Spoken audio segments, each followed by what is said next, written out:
Ով լինի մեզ ղեկավար, որ կարողանա երկիրը այս վիճակից հանի։ Любой գինի բաց իրանից։ Կամ Սամվել Կարապետյանը, կամ Թաթոյանը։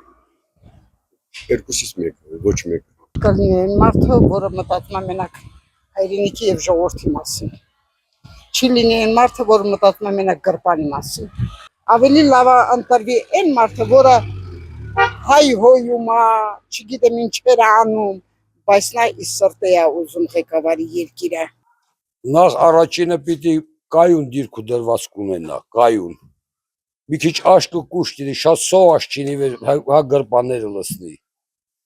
Որ կանա երկիրը ղեկավարի։ Նավ եկունում է Ալիևի տեսնում է գույնում է հորող պորտղենա, իրա թշնամին է, չէ, վերջապես դուք եթե դու հարևաններով թշնամություն ունեք իրար հետ, մի քիչ քեզ հեռու ես պահում իրանից, բայց իրաց մոտ դա չկա, սանես մի հատ ճահիճի մեջ է խրած ես երկիրը, որ հանելը տա, ոնց է մուկենգի կարասը մուրտարի լրիվ, այդ կարգավիճակ։ Իսկ թվում է Սամվելի համարել է բանը, դեվարը,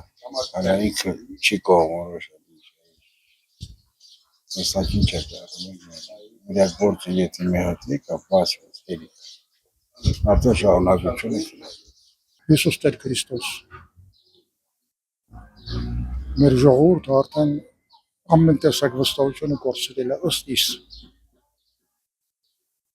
Եվ նույնիսկ կամաց արդեն կորցնում է վստահություն Հիսուս Քրիստոսի նկատմամբ,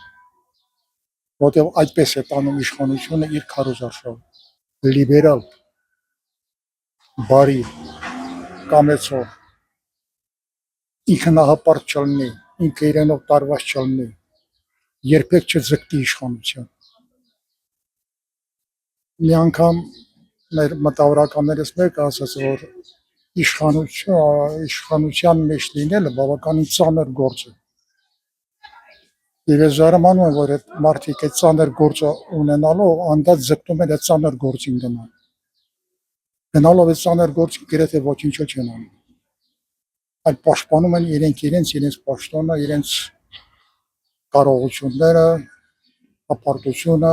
վեհությունը շատերների մեջ։ Մտան է կախված, համախմբածին եք եկավարու ուզում այն։ Չեմ ինչ որակա ունեմ, չունեմ չեմ ասել։ Ես իմ տանս ղեկավարն եմ, ես իմ տանսը կարող ղեկավարեմ, բայց երկրի մասին չեմ կարող ասեմ, ով ղեկավարի, ով չղեկավարի։ Հզոր պետք է լինի,